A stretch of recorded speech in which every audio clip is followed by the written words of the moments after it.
All right. Hello. Good evening, everyone. I'm Pat Taylor, the SIMRES Science Director, SIMRES being the Saturna Island Marine Research and Education Society.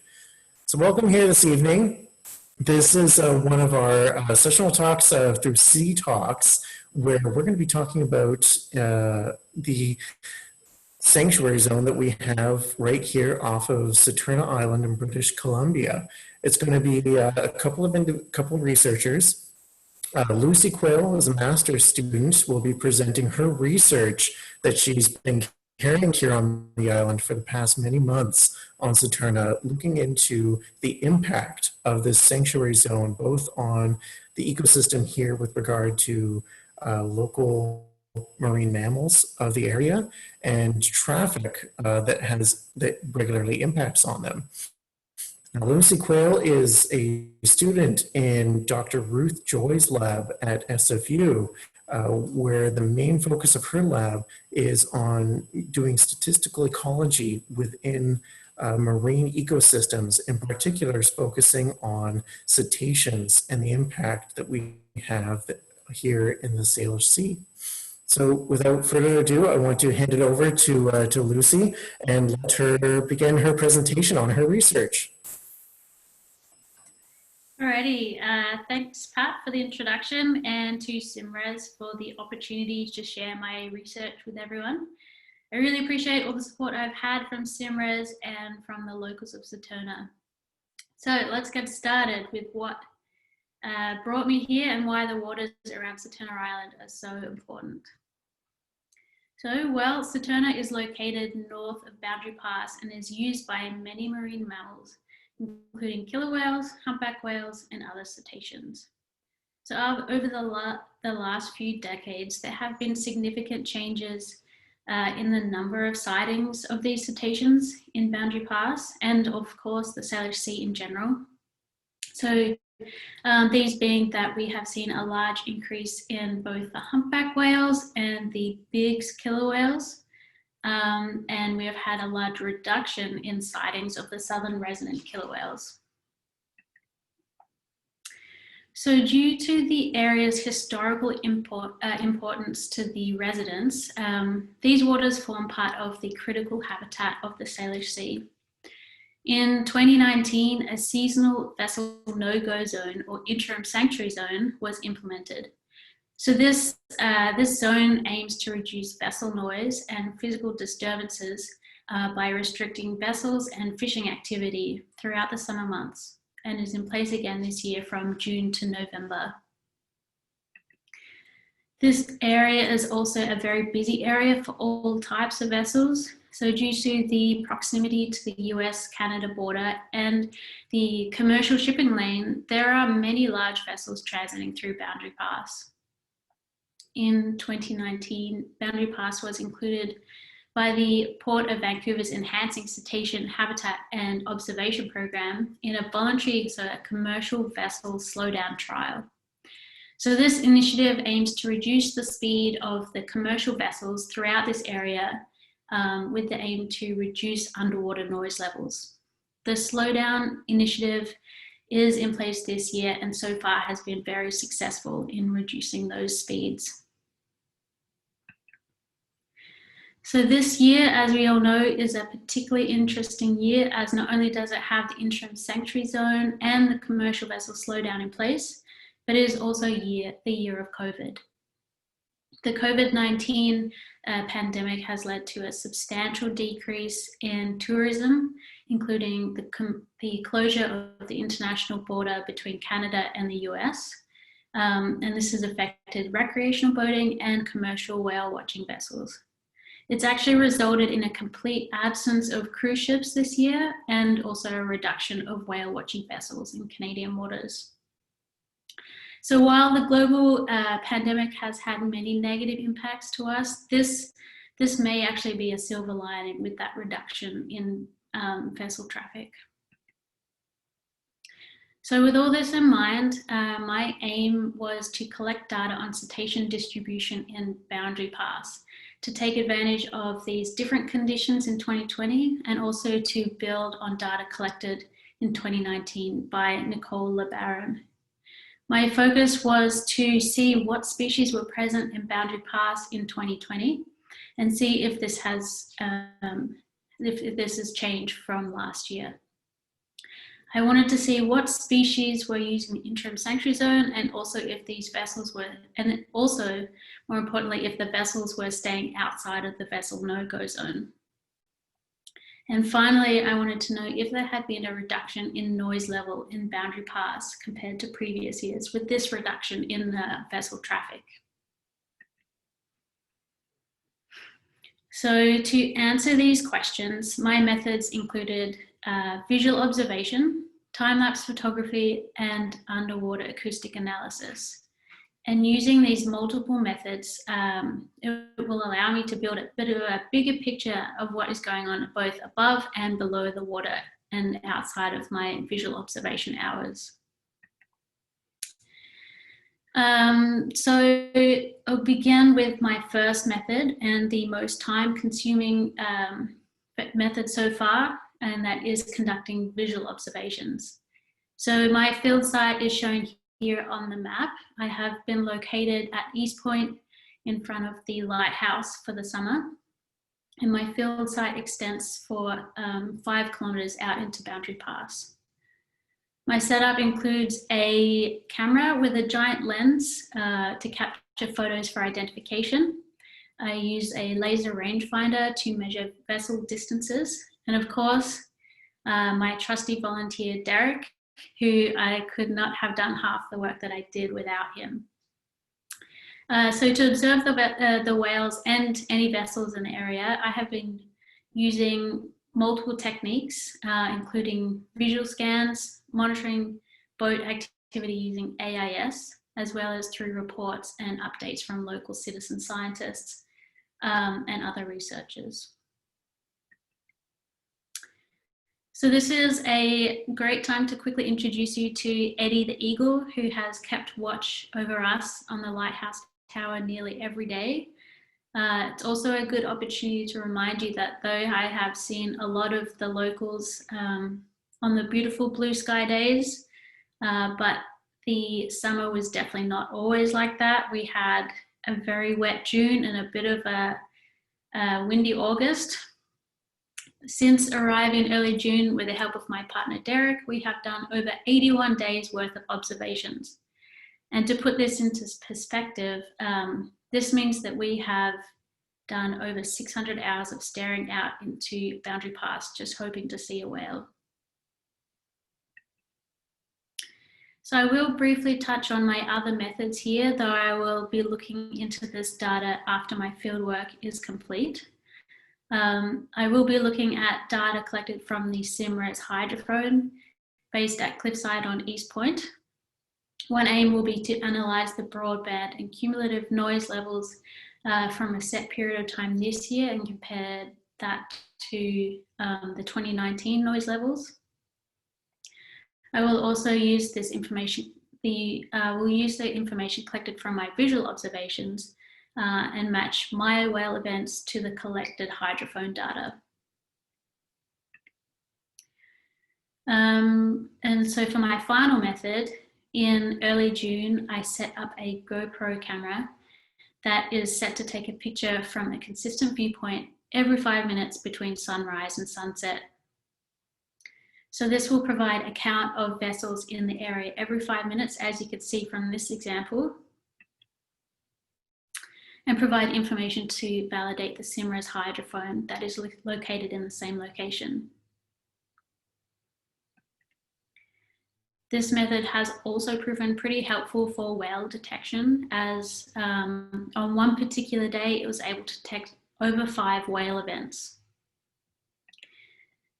This, however, is a picture of Heather, the humpback's calf, just about to breach on their last known day around Saturna Island. And if you don't know who Heather is, don't worry, you will soon. So onto my visual observations. What did I actually see this summer? Well, we observed harbour porpoises almost every day and had one sighting of a minke whale, but these species were not a focus in this study.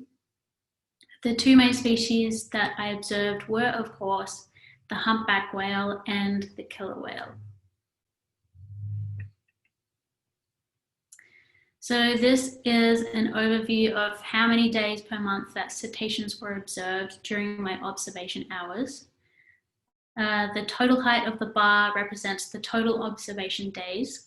The orange represents the days when whales were sighted, and the grey are the days when they were not. You can see that June was by far my most busy month, as I had over 20 days with whales present. Both July and August, cetaceans were seen much less frequently, with only 5 days in July and 10 in August. So again, as I mentioned previously, there was data collected in 2019. And so if I compare her data to mine, you can see that they do follow a similar trend, with a higher whale observation days in June compared to both July and August.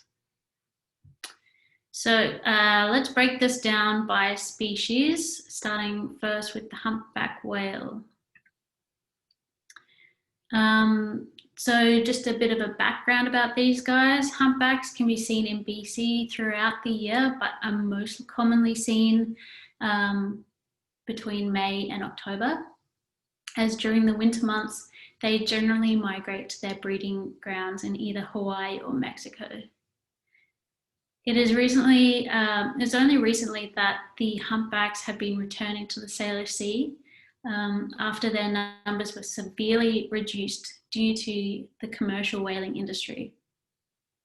But there is good news here, and that is that over the last decade, the humpbacks have been removed from the endangered species list, so they are recovering. And this is not only happening here, but with many populations all over the world. So for me, I saw humpbacks here almost every day in June, and this was mostly dominated by 2 individuals that stayed in the area for at least for June. Other individuals were seen, but tended to only transit through the area. And both July and August have had relatively low numbers seen from East Point.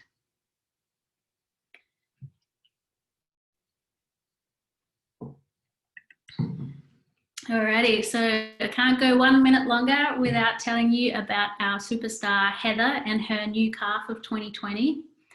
So these two were not only my first encounter, but they were also my most frequent, sometimes passing East Point multiple times a day. And this was often as I was packing up to go home. Heather was first sighted with her calf around Saturna Island, perhaps in May or maybe even late April, and stayed close till the end of June. The last day that I saw Heather and her calf, we were treated to quite the sight. So from over 7 kilometers away, we could see a whale was breaching and continued to leap out of the water over and over until sorry. So during this time, I was unsure if it was the calf or Heather, or maybe both, that was doing all the breaching. And after 60 consecutive breaches, Heather finally leaped out of the water and all of my doubts were removed.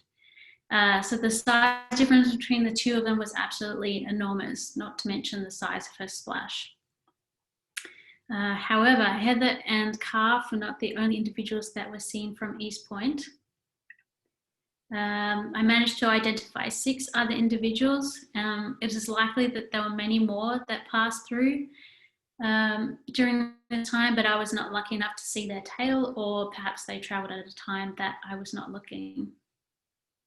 They each have a unique ID and in most cases a very descriptive name based on a unique feature of their tail. So you may be wondering, how do I know who is who? And that is by looking at the underside of their tail or fluke.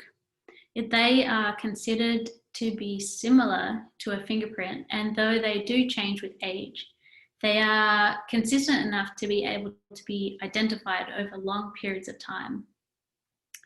You can see how the flukes in these two pictures here, how they do differ with the amount of white coloration as well as the general shape of the tail itself. So there are a few really great guides out there as well if you're interested in identifying your own humpback whales. But there is also a website called Happy Whale where you can submit photos and it will match it to a whale from their database if it has been sighted in the past. So this website is, it's a great tool as it will log all of the times that each individual is sighted and can be displayed visually on a map. And this has allowed me to answer one of the biggest questions that I get from the locals, and that is, where is Heather? So the answer to that is that she went just north to Galliano with her calf. So she's just around the corner. So you can see on the map, the orange arrow points to some of my own reports of Heather and the calf. And since she left on the 5th of July, there have been at least 8 other sightings with, that you can see with that yellow arrow. And there have also been a number of sightings of some of the other individuals that have passed through Saturna Island. But this led me to ask another question about Heather, and that was, what was she up to last year? And again, Happy Whale came up with the goods. So on the left, map shows her movements in 2019 between the same period, time period of January and August. During this time, she was likely prioritizing areas with the most food, as she was obviously pregnant with her calf at the time. Okay, on to the second species, the killer whale. So first of all, there are 2 ecotypes that frequently use the Salish Sea. So we have the Biggs killer whale, also known as the transients, and the southern resident killer whale. So you can tell the difference between these 2 ecotypes by looking at key details, such as the shape of their dorsal fin and the coloration of the light patch behind the fin. So for example, if you were to see a killer whale with a broad fin and it has many nicks and scratches and notches, it is likely to be a Biggs killer whale. However, if you were to see a killer whale with a swirl or a crescent shape coloration behind its fin, then it's likely a southern resident. So for the Biggs killer whale, these guys are the marine mammal eating killer whales on our coast and tend to travel in small, tight-knit families. So they often travel much closer together than the southern residents, and this is likely due to their different preferences in prey and the way that they hunt. Similar to the humpbacks, they are spending more time in the Salish Sea than historical records suggest. And this is likely due to an increase in one of their main prey species, the harbour seal. Again, the good news here is that their population has actually doubled since 1990. So I have seen the Biggs killer whales from East Point the most in August, with fewer sightings in the earlier months, though I do know that through other reports that they were around in the general area, but we just weren't lucky enough to get a visit. So just like the southern residents, the Biggs killer whales all have unique IDs and names as well. And so for this year, we have had at least 6 different family groups pass through the area. The family groups are named or numbered after the matriarch of the family. For example, we have T18A or T19B. But they're also given a fun nickname like Galliano and Spouter, who travelled up Tumbo Channel earlier this month. So I mentioned that they feed on marine mammals, and I was lucky or unlucky enough, depending on your perspective, to see a few feeding attempts during my time here. The picture on the left is of the T49s unsuccessfully chasing a river otter. that was very exciting to see from so close to shore. We have also seen a number of the pods circling Boiling Reef, looking for harbour seals. And just last night at sunset, there was a group of us just watching the hunt, and it's very, very exciting. And finally, on to the southern residents. So they are the salmon-eating killer whales, and they mostly eat Chinook salmon. Unfortunately, their population is now down to 73 individuals and are classified as endangered. As many of you know, the southern residents were much more common around Saturna Island in the past, often passing East Point daily. But this year so far, I have only observed them on 2 occasions. According to the Orca Behaviour Institute, if the residents do not come back to the Salish Sea in the next few days, it will be one of the first years when they have been completely absent in the month of August. I looked at the data from last year, and by this time last year, there had been a total of 5 sightings by the end of August. However, many of the sightings were right in the last week, so maybe there is still some time there. So the 2 sightings that I did get to see, they were pretty special, as both times they passed by East Point and there were no vessels in sight. The pod was very spread out, ranging from about 20 meters to 2 kilometers from land, and took over an hour to pass. There was some breaching and some tail slapping behavior recorded, and on both occasions, they were heading in a southerly direction towards Harrow Strait and Saturna Island. So this leads to the other most common question I hear, and that is, if the southern residents are not here, then where are they? I have heard many reports over the last month that they have been spending much of their time southwest of Vancouver Island near Swiftsure Bank. So you can see that on the far left red spot on the map. And that is also the location of one of the other interim sanctuary zones. There are a number of reasons that they think that the movement patterns have changed over the years for the southern residents. Food availability is likely a large factor, as the Chinook density in the Salish Sea has been recorded as low this year and as well in the past. Other reasons may be due to that vessel disturbance or vessel noise levels or pollution. One of the big changes in the resident populations, though, in the last few years is that the matriarch, known by the name of Granny, actually died in 2017. It was estimated that she was over 100 years old at the time. So one other theory is that perhaps the change of leadership within the southern resident pod may have influenced their behaviour in the last few years. There is some good news though. Drone surveys conducted this year have shown that there are pregnancies in all 3 of the pods, and this includes Taliqua, who you might remember from a few years ago when she was publicised grieving for her dead calf for a number of weeks. So maybe there is some hope for those killer whales this year. So now I will briefly touch on my preliminary findings with the interim sanctuary zone, which, although designated for the southern resident killer whales, other species will definitely benefit from it as well. So you can see, starting on the left, the humpbacks had a lower usage of this area of 30%, and the majority of the events were from Heather and a calf, who I suspect may have been sticking to the shore for safety reasons. For the big killer whales, they used the area a lot, over 70% of the time.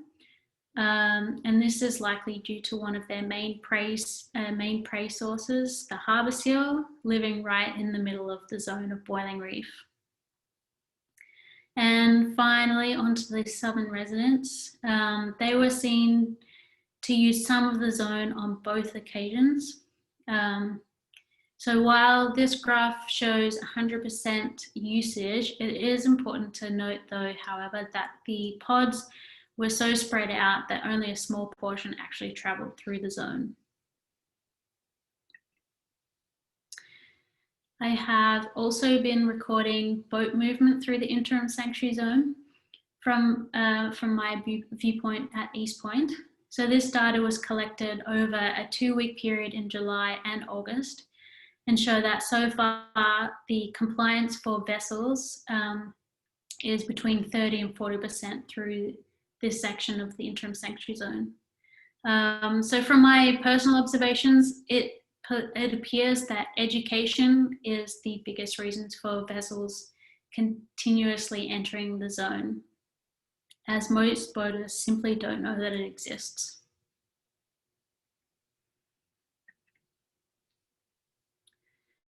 Yeah, so for me, I will be beginning my analysis of the underwater acoustic data, and this will be to investigate the noise levels from this year and compare them to last year. I'm also going to also be investigating to see if there are any relationships between the timings of whale presence with factors such as tidal cycle and the extent of the Fraser River. And so maybe, just maybe, hopefully, I will be able to have an answer in the future to that age-old question of when are the whales coming? So I'm almost done here, but I just wanted to cover this one. Many people have been asking me how that they can get involved and help out. So firstly, I encourage you to report your sightings to the BC Cetaceans Sighting Network by using the Whale Report app. So this app is free to download and not only benefits researchers like myself, but it also is used in real time to send alerts to commercial vessel operators of whales nearby. And this is hopefully going to reduce the risk of vessel strikes on those whales. For those of you who are on Saturna Island, you can join the Saturna Sighters, and this is a group of really, really dedicated locals that record and report whale and vessel observations in the area. And the last thing that I wanted to mention is that when you are out on the water, just make sure that you know and follow the directions for safe approach distances to ensure both your safety and that of the whales. And just keep up to date with information about areas such as the interim sanctuary zone, as well as fish enclosures in your area.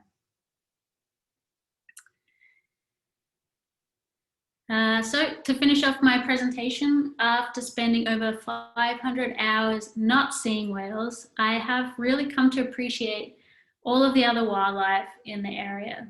So I will leave you with a few fun facts that I have learned over the summer, just in case that you didn't know. So garter snakes, which there are plenty around East Point, can swim in the ocean and spend several minutes underwater hunting fish.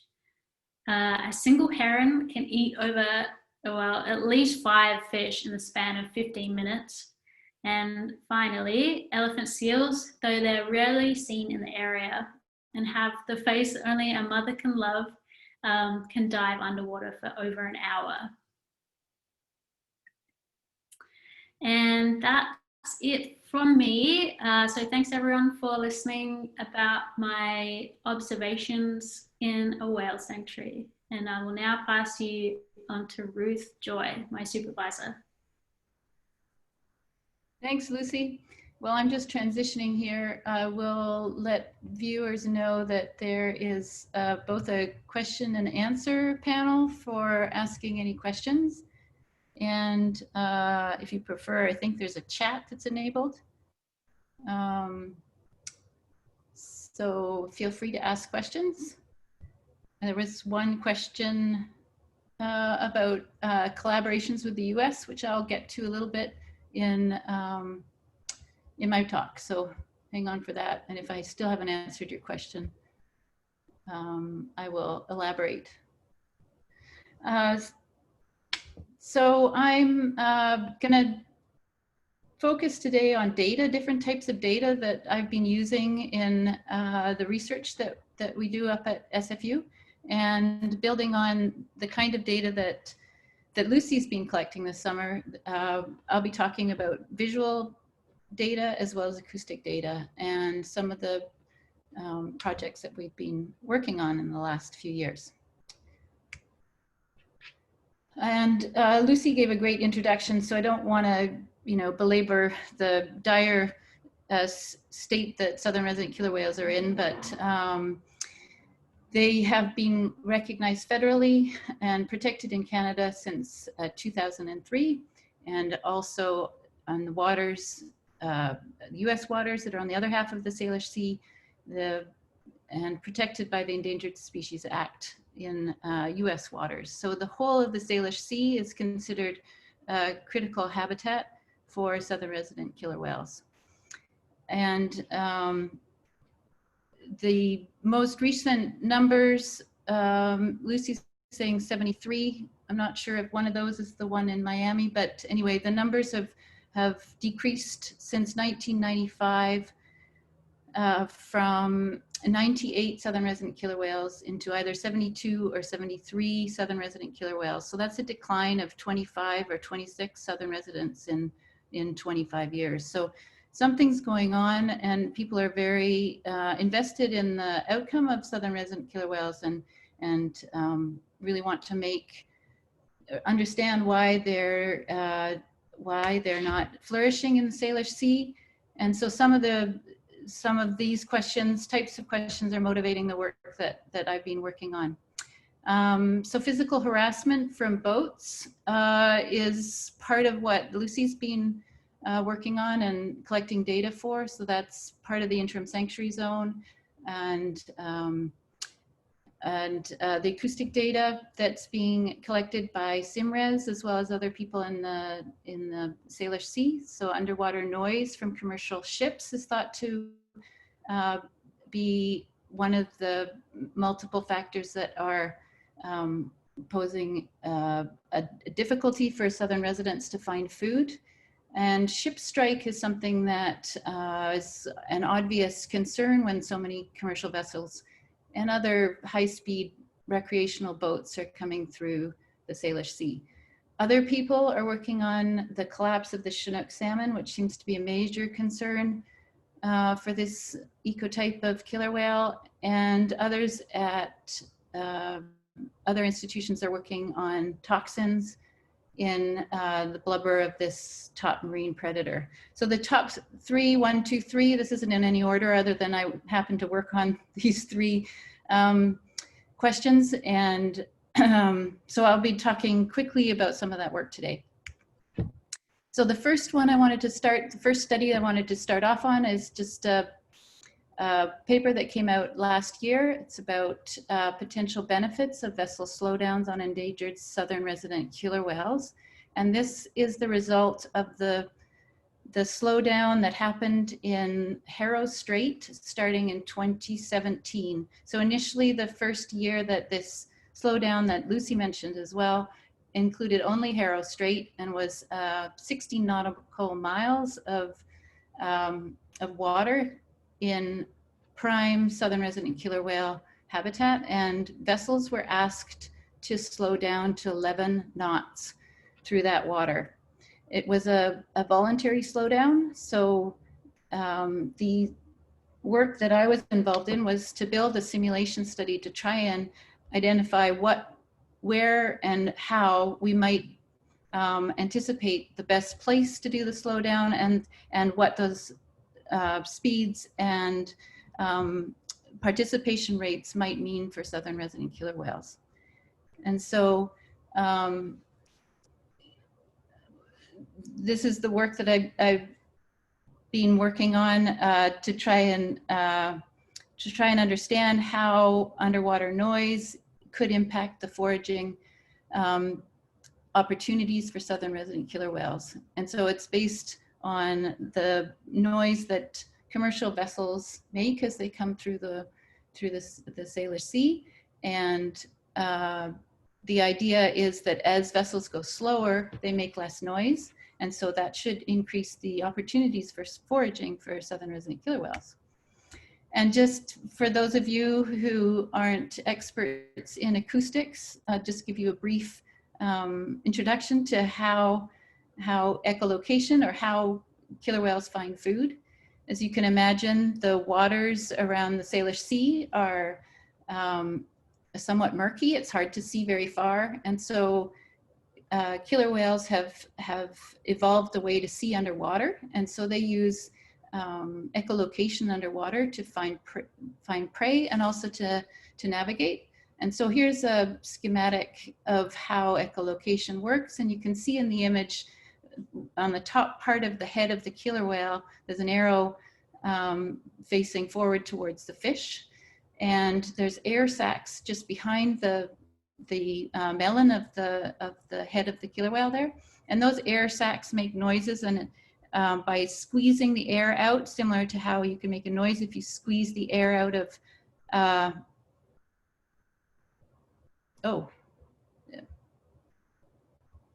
somebody's saying I'm not sharing screen. Okay, sorry, that's a total newbie error. I will get on that right away.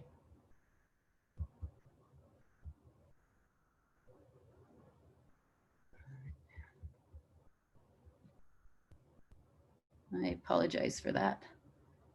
I think I have to go over here to, oh, you know what, I'm gonna zoom, where's the zoom? Sorry, I am, aha. Here we go. Sorry, we're back on it.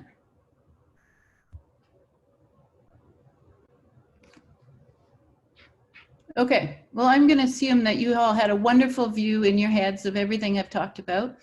And I'll just keep talking from where I left off. So I apologize for not sharing the screen. And thank you for sticking with me. I sincerely apologize. Anyway, so here. Sorry, Ruth, it's still not sharing for us. Oh, is it not? No. Okay. We'll end show again. I mean, it's been a great presentation. I mean, we've totally been able to follow along. It's been perfect. Thank goodness. Oh, you're very generous. There we go. Okay. We can see it now. Wonderful. Sorry, Pat. No, okay. No worries.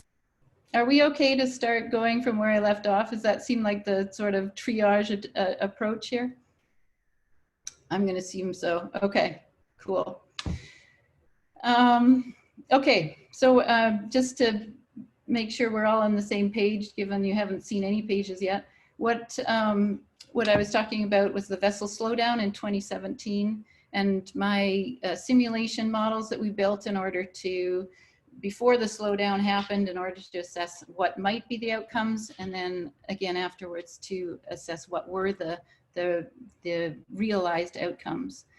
And so what you're looking at here on this screen is a picture of a snapshot of a noise model that JASCO built for the Salish Sea. And so this is updated every 5 minutes. And what we're trying to do is lay over the sound map with the density map of southern resident killer whales and project where killer whales are in the Salish Sea. So you've got this spatial and temporal dynamic model that looks at, over a whole year, what are the impacts of slowing down vessels for a 2-month period in the summer. And you can slice and dice that any way you want, but the idea is that you can look at the impacts on the southern resident killer whale population by pod and by month in various different ways. So this is a sound recording that I think is really nice recording. It circulates quite a bit. I heard it in another presentation a month ago or so, but does a really nice job of identifying what the risk is for noise. And I should say before I start this, that sound in water is quite different than sound in air, and that is because the molecules in water are much closer together. It's a much denser medium, so that means that the noise propagates farther and doesn't attenuate like it does in air. And additionally, it moves over 4 times faster in water than it does in air. So it's a pervasive disturbance in the water, and you'll hear that when I play this clip. This is up in at the Orca Lab, which is in not Salish Sea, but north up in Johnstone Strait.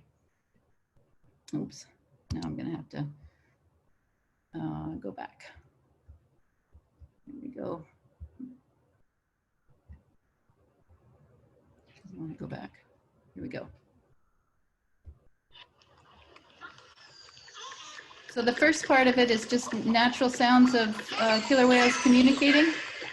And at some time you'll hear that the vessel noise gets so loud that it's hard for them to communicate.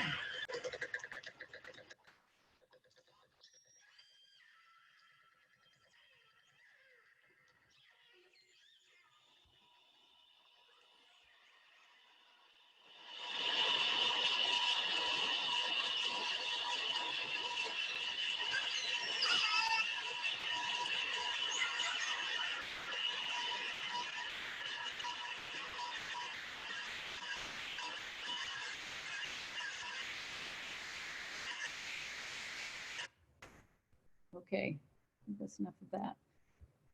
Anyway, so that you could get a sense of how noise from a commercial vessel can interrupt the social life of a killer whale, as well as make it difficult to echolocate and hear the echoes as they bounce off their prey and their environment around them. So this is how we translate noise, which is on the x-axis here, into lost foraging time, and this is the metric through which we measure the effect of vessel noise on southern resident killer whales. So for example, if you look at 140 dB here on the x-axis, you can expect that you're about 70%, or a probability of about 0.7 for you to have a behavioral response of a moderate nature, and about 87 or so probability or percent likelihood of having a behavioral response. And there's 2 different kinds of behavioral responses, and they just differ in the amount of time that we expect the killer whales to stop foraging. And all of this is built from measured data that's on either northern residents or on southern residents themselves. So we're getting into the results section, and on the top you can see that the baseline speeds, what we're aiming for is 11 knots, which is this vertical line here, and you can see the majority of vessels are traveling greater than 11 knots, and through asking commercial pilots to slow down, we had here's the 11 knots here. You can see the big shift of speeds over into the left-hand side of that plot, and about 60% of vessels complied with that slowdown request. So this is a voluntary slowdown. So that's quite impressive. And not all vessels made 11 knots, but made significant efforts to move, particularly here. There is no sort of bump there in that. So that's an impressive result. And what did this mean for southern resident killer whales? These are the results showing reduced lost foraging time. So that's a double negative, but that's how we measure it. How in the left-hand plot here, you can see that the majority of the lost foraging time happens right in the middle of Harrow Strait. And this is the 60-knot mile slowdown zone. And under the volunteer 60% or so slow down, you can see much fewer lost minutes from foraging. And if it had been compulsory, so if 100% of vessels transiting this area had gone at 11 knots, we would have even more, less lost foraging time, or more lost foraging time. And so the volunteer slowdown resulted in 20% reduction in lost foraging time. And if it had been compulsory, would have got close to 40% reduction in lost foraging time. So those are pretty important results if you're a killer whale. So the second study I wanted to quickly show you is one of the big questions, and Lucy talked about this, is about where are the killer whales, and when are they where, and how could we mitigate some of the risks that we have control of as managers in the Salish Sea. And so there's very different kinds of data that are collected, and Lucy talked about the visuals and the acoustics. A lot of those visuals come from whale watcher observations. So what Joe, who's a PhD student in the statistics department at UBC, he took whale watching data, which is for the most part concentrated in the core of their habitat there, off of Saturna Island, and here at East Point, Saturna Island.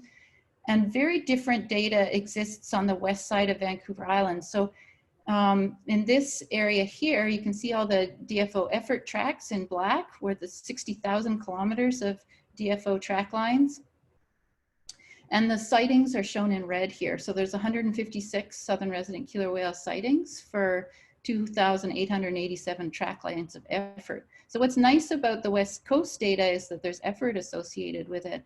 But often when you report data into a whale report app, effort is not recorded. Although these things are changing, it's very important to know what your effort is, whether you're out there every single day looking for whales like Lucy is, relative, and seeing only 2 southern resident killer whale sightings, relative to if you're only there for 2 days and see southern resident killer whales on 2 days. So Joe was able to make some assumptions over effort that were based on distance traveled by whale watching boats and time to find the first whale, and made this very nice composite map showing what the probability of sighting a whale is in different parts of the Salish Sea, and again out to the west coast. And the translucency here is how certain he is of, or his model predicts for seeing killer whales of that particular probability. So where it runs out is there's a lack of data. And so this, having the acoustic data as well as the visual data, we anticipate to be able to fill in even more of the pieces of this puzzle of where killer whales are and when. So Joe had worked only with the visual sightings data. And what we've started to do in this next study that I'll just briefly touch on is start to use the acoustic data to tell us where killer whales are and when. However, as Lucy said, there are 2 ecotypes of killer whales in the Salish Sea, the bigs or transients, as well as the southern resident killer whale. And except for an expert's ear, it's very difficult to tell them apart. And there's additionally other sounds like humpback whales that can sometimes sound like a southern resident killer whale, and also surprisingly, even some squeaks from commercial vessel can also a little bit, though rarely, sound like southern resident killer whale. So what we're going to be trying to do is to use artificial intelligence through machine learning to build some neural nets to be able to, using archival data to begin with, tell the difference between all of the noise sources that we hear on the hydrophones, and build a identifier and classifier for telling apart the different noises that we hear on hydrophones. And that will facilitate real-time identification of different whales in the shipping lanes and in anywhere that there's a hydrophone. So here is not the greatest acoustic clip of a killer whale at East Point. So this is heard at the East Point hydrophone that SIMRES operates, and you guys can all guess whether it's a southern resident versus a transient.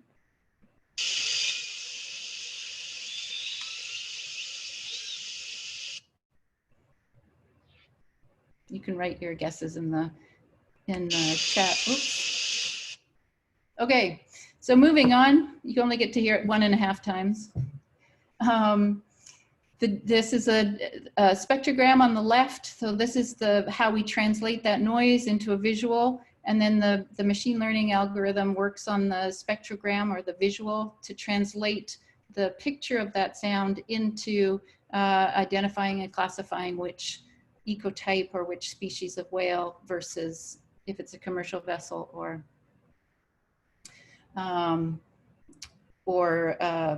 a different sound, a fish, for example. Fish make noises too, which is interesting.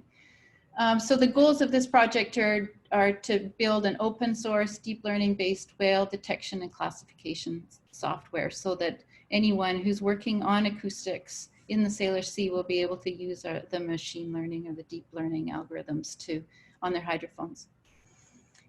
The fourth study, I hope you're still awake, is joint work that we've started a year ago, and this is with Maureen Randon, a PhD student, or sorry, a postdoc student at Simon Fraser, as well as Mike Dowd at Dalhousie University. And this is a ship forecasting tool. And the idea behind this is to be able to predict ahead where southern resident killer whales are moving to. And if there's a conflict between commercial vessels and the path of killer whales, then we'll be able to have a bit of warning to be able to avoid the risk of collision or acoustic harassment from the vessel noise potentially as well. So as I'm sure those of you who have been on the waters of the Salish Sea know that it's a very busy place. This is an image that I took or a screen capture that I took on Thursday of this week. And you can see the Salish Sea is littered with AIS equipped vessels.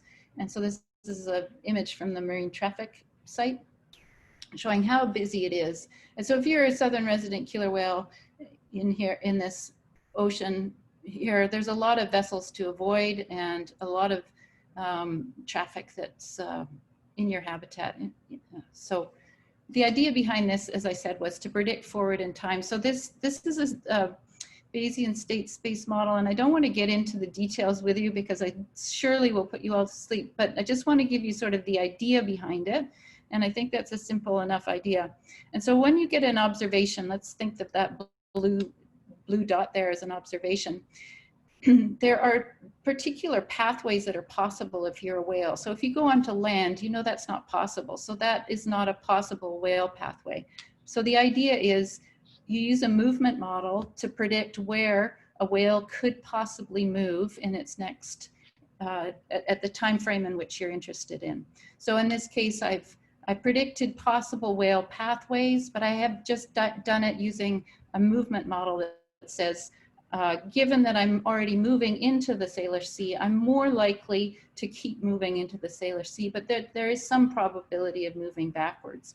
And so based on historic sightings information and current conditions, current in the sense of currents, as well as some of the environmental covariates, bathymetry, the plume of the Fraser, the upwelling zones. What else could we think of? There might be ocean fronts, for example, where salinity and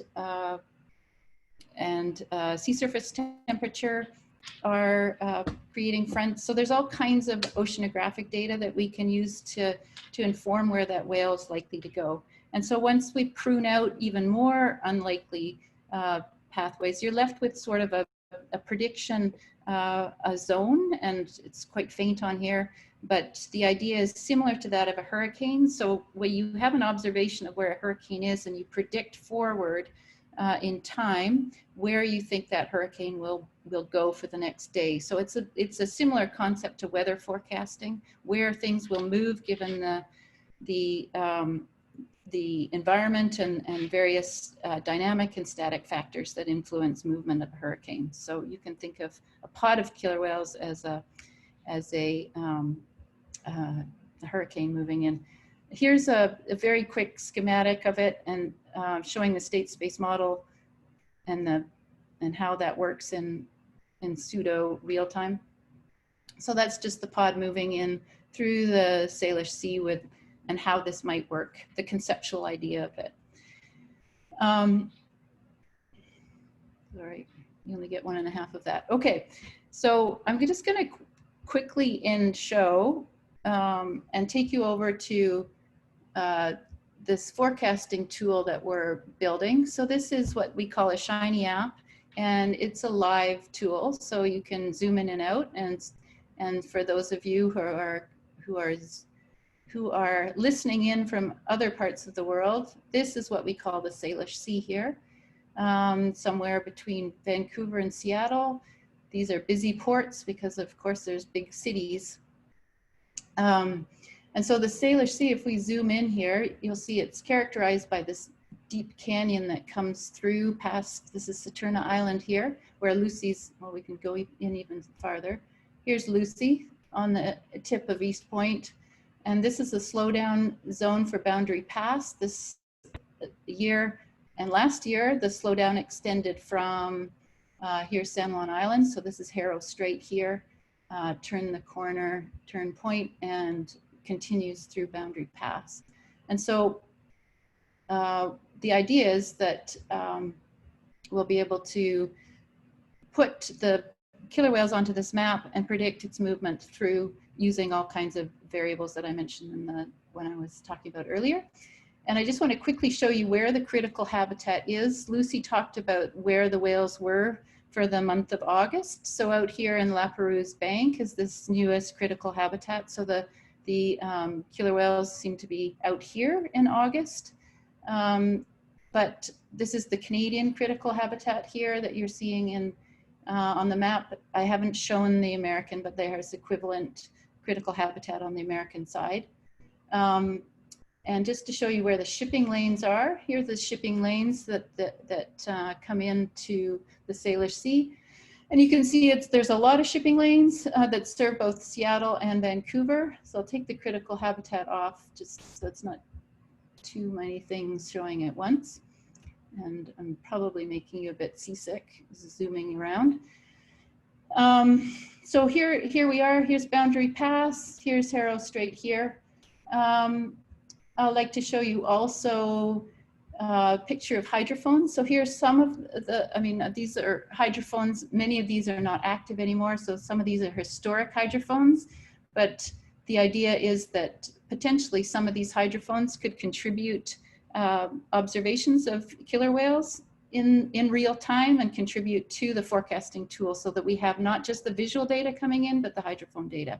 And then we would use the neural net, the artificial intelligence, to be able to say what kind of killer whale we have coming through. And since one other thing I wanted to show you, these are the model that Joe Watson did for his PhD, or he's still working on it a little bit. And so we'll start in May here. You can by month look at where killer whales are most likely to be observed. And you can look by month at various different projections of where killer whales are in the Salish Sea. And so you can see it's not that unusual to have southern resident killer whales out here in the La Perouse critical habitat where they're being observed in August.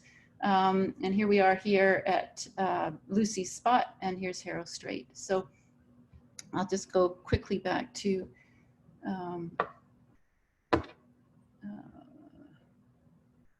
get out of that. here.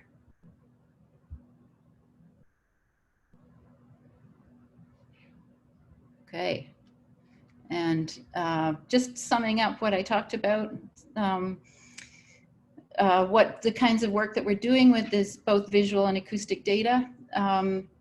The slowdown, that requires knowing where to slow a vessel down. So we need to have an idea of where the killer whales are. So we use the visual sightings to determine the key area for slowing vessels down, and that's expanded over time, but we've used the visual data for that. And again, that feeds into where best to mitigate any known source of disturbance for killer whales. And then we can't manage southern resident killer whale behavior, but we can ask pilots to modify their behavior through the ability to slow down their commercial vessels, particularly if they know in advance. This is outside of a voluntary slowdown. If we know, say in March, that there's killer whales in a particular area and we predict them to be in Boundary Pass, then pilots have that knowledge to be able to slow down their vessels and avoid the risk of collision. So thank you all for listening. I just throw up the acknowledgements to all the collaborators that helped in so many ways to make this work possible. And Patrick, I am now finished. So thank you all. It's absolutely fantastic. Thank you both, Dr. Joy and Lucy, for the presentations. That's great insight into both the ecology, the biology, and the computational sciences that are ongoing with research here in the Salish Sea. I will open up to questions now. We already have like a few great questions that are in the chat and the Q&A. The first one, I'll go through these kind of chronologically as we have a few great ones. That there was that first one about basically between both the US and Canada sharing the Salish Sea. And that was great to see not only the predictive models, but also what's been seen for traffic along there. Yeah, I meant to say we are collaborating with the Whale Museum out of Friday Harbor. So we have the visual sightings from the Whale Museum. We also are incorporating data from Lime Kiln and Salmon Bank, which are hydrophones on the US side that are operated by SMRU Consulting. And I'm sure there's other sources of collaborative data that's entering this. So basically we'll take any data we can get. Oh, that's very cool. And kind of building on that too was actually like looking at the map of marine traffic that's moving through. There was actually a question I saw that was, Lucy, you covered that one on kind of the speed reductions, but also kind of along with that, Reinhild had a question about what this actually changes for amount of time then that's being traveled for vessels through both Boundary and Harrow Straits.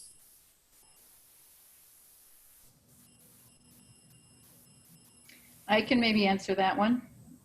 Is that simple math or? Yeah, I think it's a simple math question. So it's an 18 or 16 nautical miles through Harrow, and then the whole slowdown for this year that includes Boundary Pass is a 29 nautical mile zone or slowdown zone. And I'm not sure what the full distance is from Vancouver Port to where the pilots get on at Brachy. But the usual speed, maybe somebody online can pull out their calculator. The usual speed is around 18 knots for some of these vessels, some of the faster vessels. So it's a significant reduction. And it's a balance between going slow, but also staying safe. So you can imagine these massive vessels can't really operate at very slow speeds because they need to maintain control of the vessel. So they're reducing their speed by about a third for a significant section of the shipping lanes into Vancouver. Interesting. From that too, actually, I guess building on, I have a couple questions from Marlene for then, to what extent is marine pollution a factor in the decline of the southern residents? But also then have noise reducers been considered as a whole nother aspect of pollution, noise pollution for commercial vessels? Do you want me to do that one, Lucy?